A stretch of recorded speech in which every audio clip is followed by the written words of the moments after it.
এসো ডার্লিং, শীতকাল তো এসেই গেল, এইবার কম্বলটা গরম করতে হবে যে। চুপ করো ডার্লিং, সবাই জেনে যাবে যে ভেতরে কি হচ্ছে।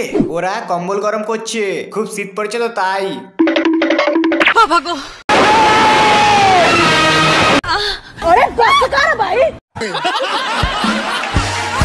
আর কোনোদিনও যদি আমার ডার্লিং এর কম্বল গরম করতে আসিস তাহলে তোর বিচি কেটে নেবো।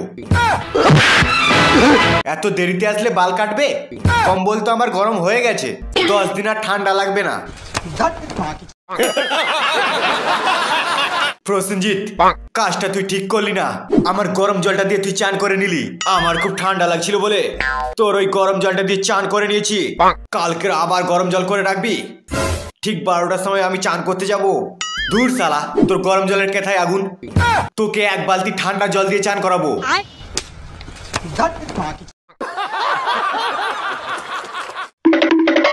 শুনলাম তুমি জন্মের পর থেকে একদিনও চান করনি।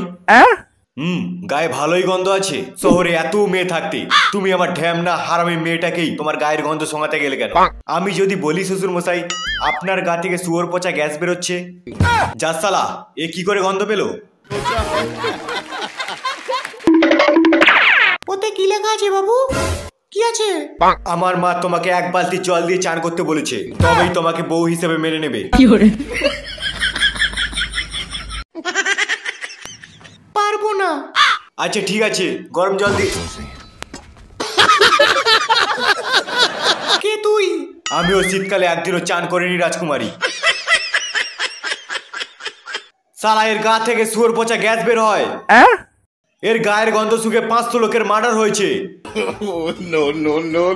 এই দুনিয়া 2 নম্বর বাহুবলী।